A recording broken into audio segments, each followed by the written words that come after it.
Class 9th में geography में second chapter में द नॉर्दर्न प्लेन हम लोग पढ़ रहे थे। तो द नॉर्दर्न प्लेन में हम पंजाब प्लेन्स के बारे में पढ़ चुके हैं। आज जो है नेक्स्ट टॉपिक हम लोगों का है द गंगा प्लेन। देखेंगे the Ganga plain stands between Ghaggar and Teesta rivers. Ganga का जो मैदान है यह घग्गर तथा तीस्ता नदियों के बीच में है। It is spread over the states of North India, Haryana, Delhi, Uttar Pradesh, Bihar, partly Jharkhand and West Bengal. To its east, particularly in Assam, lies the Brahmaputra plain. बताया जा रहा है कि यह जो गंगा का मैदान है यह नॉर्दर्न इंडिया के स्टेट्स में, उत्तरी भारत के राज्यों जैसे आप देखेंगे हरियाणा, दिल्ली, उत्तर प्रदेश, बिहार, झारखंड के कुछ भाग और वेस्ट बंगाल में फैला हुआ है। Particularly in Assam lies the Brahmaputra plain. और ब्रह्मपुत्र का मैदान जो है, ब्रह्मपुत्र का मैदान इसके Bengal to its east, particularly in Assam in the Brahmaputra plain. और ब्रह्मपुत्र का मैदान जो है इसके पूर्व में स्थित है।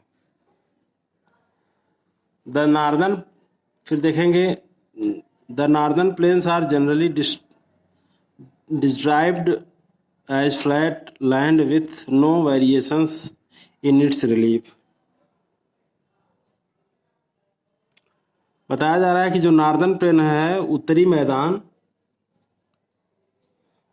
मैदान की अगर हम व्याख्या करें तो इसके उच्चावचों के बिना,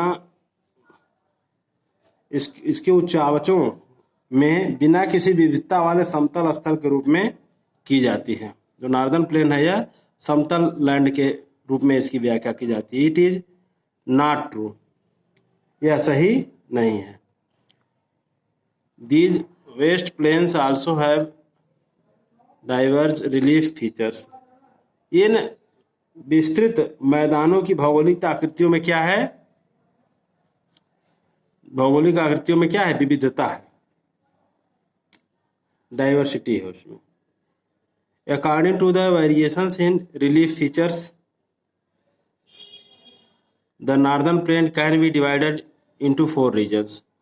बताया जा रहा है अगर नॉर्दर्न प्लेन ऑफ इंडिया के आकृतिक भिन्नता के आधार पर इस नॉर्दर्न प्लेन को हम 4 भागों में विभाजित कर सकते हैं या 4 भागों में विभाजित किया जा सकता है। The rivers after descending from the mountains deposit pebbles in a narrow belt of about 8 to 16 kilometer in width, lying parallel to the slopes of the Shivalik. तो नदियाँ बताया जा रहा है, हिमालय से जो नदियाँ पर्वतों से नीचे उतरते समय शिवालिक, जो शिवालिक श्रेणी को पार करती हैं, जिसे आउटर हिमालय कहते हैं, तो वहाँ पे 8 से 16 किलोमीटर यानी कि 8 से 16 किलोमीटर चौड़ी पट्टी में पेबल्स का क्या करती हैं? वो डिपोजिशन करते हैं, यानी कि जो छोटे गोल गोल पत्थर हैं उनका क्या करती हैं? निक्षेपण करते हैं, उनको वहाँ पर जमाव करती हैं शिवालिक श्रेणी के साउथ में 8 से 16 किलोमीटर की चौड़ाई में। इट इज नोन एंड भावर। और इसे हम क्या कहते हैं?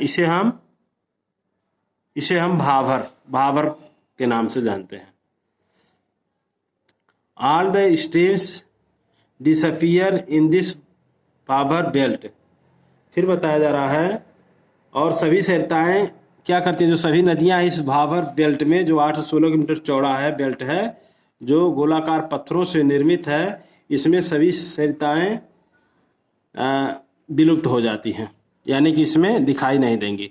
South of this belt the streams and rivers re emerge and create a wet, swampy and marshy region known as Terai. फिर बताया जा रहा है कि जो ये भाबर बेल्ट है, तो भाबर बेल्ट के साउथ में जो भाबर बेल्ट में जो नदियां विलुप्त हो जाती हैं उसके साउथ में आप देखेंगे तो ये नदियां जो हैं पुनः निकल आती हैं बाहर ऊपर, और ये एक नम एवं दलदली क्षेत्र का निर्माण करती है, एक स्वयंपी एरियाज का निर्माण करती हैं, और जिसे हम तराई कहते हैं, जिसे हम तराई कहते हैं। This was a thickly forested region full of wild life, और यह पूरा क्षेत्र जो है यह वन्य जीवों से भरा है और घने जंगलों से युक्त है। यह पूरा क्षेत्र तराई वाला belt. The forest have been cleared to create agricultural land and to settle migrants from Pakistan after partition. अब आप देखेंगे बंटवारे, जब हम बंटवारा हुआ, बंटवारे के बाद पाकिस्तान से जो माइग्रेट होकर के जो शरणार्थी आए, शरणार्थियों को कृषि योग्य भूमि, जो एग्रीकल्चरल लैंड थे, कृषि योग्य भूमि उपलब्ध कराने के लिए इस जंगल को इस समय काटा जा चुका है। लोकेट दुधवा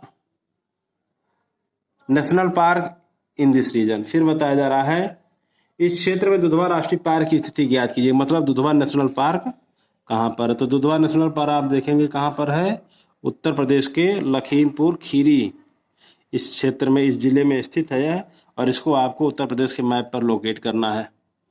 आप एटलस के माध्यम से उसको देखेंगे। फिर है the largest part of the northern planes is formed of older alluvium. उत्तरी मैदान का जो सबसे विशालतम भाग है वह ओल्डर एलुवियम से बना है, यानी कि पुराने जलोढ़ से बना हुआ है। They lie above the flood plains of the rivers and present a terrace like feature। बताया जा रहा है वे नदियों के बाढ़ वाले मैदानों के ऊपर स्थित है। जो ये ओल्डर एलुवियम है, ये क्या है? ये नदियों के जो बाढ़ वाले मैदानी भाग है उसके ऊपर स्थित है, तथा यहाँ पे जो आप देखेंगे टेरेस लाइक फीचर, मानी कि वेदिका, आप देखेंगे जैसे सीढ़ी नुमा एक तरह से होता है, वेदिका जैसी आकृति यहाँ पर आपको देखने को मिलेगी। This part is known as Bhangar, और इस भाग को हम क्या कहते हैं? इस भाग को हम बांगर का मैदान कहते हैं। तो यहाँ पे देखेंगे भाबर, तो आप देखेंगे अब उत्तर में थोड़ा सा समझिए, आप देखेंगे उत्तर में सबसे आप देखेंगे हिमालयन माउंटेन में ग्रेटर हिमालय, उसके फिर साउथ में आएंगे लेजर हिमालय के साउथ में आएंगे तो फिर शिवालिक या आउटर हिमालय, शिवालिक हिमालय के बाद आएंगे साउथ में तो भाबर मिलेगा। 8 से 16 किलोमीटर मोटी पट्टी है, चौड़ी बोल्डर से युक्त है। फिर इसके साउथ में आएंगे तो तराई मिलेगा, जहाँ पर नदियाँ पुनः आती है, और जहाँ पर दलदली क्षेत्र जो है उसके साउथ में आएंगे फिर आपको क्या मिलेगा? भांगर का मैदान मिलेगा। फिर आगे बढ़ते हैं।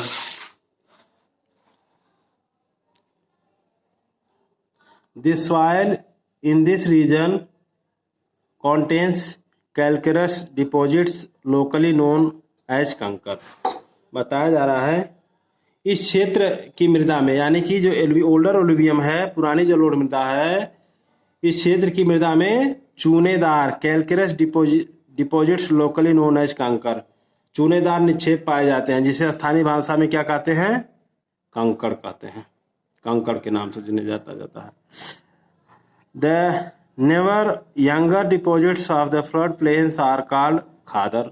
फिर बताया जा रहा है बाढ़ वाले मैदानों के नए तथा युवा जो जमा होते हैं, जो बाढ़ वाले क्षेत्र हैं वहां पर जो नया डिपोजिशन होता है सिल्ट वगैरह का, चीका मिट्टी वगैरह का, उसे हम क्या कहते हैं? उसे हम खादर का मैदान कहते हैं। There are renewed almost every year and so are fertile, thus ideal for intensive agriculture। बताया जा रहा है जो खादर है इनका लगभग प्रत्येक वर्ष क्या होता है? हमेशा हर वर्ष निर्माण होता है। मतलब नदियों का बाढ़ का जल जिन क्षेत्र में हर साल पहुंचता है उसे हम खादर मिट्टी कहते हैं, तो उसे हम खादर कहते हैं, और इसका पुनर्निर्माण हर साल होता है। thus ideal of intensive agriculture. इसी तरह से ये उपजाऊ होते हैं तथा यहाँ पर इंटेंसिव एग्रीकल्चर होता है, यहाँ पर गहन खेती होती है खादर के एरियाज में। तो जो ये खादर और बांगर है, आपने देखा खादर और बांगर एलुवियल सॉइल के दो प्रकार है। जलोढ़ मिट्टी दो प्रकार की होती है, एक खादर कहते हैं और एक को बांगर कहते हैं। बांगर पुरानी जलोढ़ मृदा है और खादर क्या है, नवीन जलोढ़ मृदा है। खादर अत्यधिक जो है फर्टाइल होती है और यहाँ पर गहन खेती की जाती है। इस तरह से हमने जो है नॉर्दर्न प्लेन ऑफ इंडिया पढ़ा। अब हमारा जो नेक्स्ट टॉपिक होगा वह होगा द पेनिनसुलर प्लेटो। तो हमने physical features of India geography के चैप्टर में, दूसरे चैप्टर में हमने द हिमालयन माउंटेन और the northern plane of India के बारे में पढ़ चुके हैं। हमारा जो तीसरा टॉपिक होगा वह पेनिनसुलर प्लेटो होगा, प्रायद्वीपीय पठार होगा, जिसके बारे में विस्तृत अध्ययन हम लोग करेंगे। आप लोग northern plain of India, the Himalayan mountain के बारे में विस्तृत रूप से पढ़ेंगे, ठीक है। और उसके जो क्वेश्चंस हैं उसको आप तैयार करेंगे, जैसे खादर क्या है, बांगर क्या है, भावर क्या है, तराई क्या है, और नॉर्दर्न प्लेन ऑफ इंडिया को कितने भागों में डिवाइड किया गया है, ये सब आप पढ़ें। जैसे पंजाब का मैदान, गंगा का मैदान, ब्रह्मपुत्र का मैदान, इन सब के बारे में अध्ययन करेंगे, ठीक है। अगला जो है नेक्स्ट वीडियो में द पेनिनसुलर प्लेटो हम लोग अध्ययन करेंगे।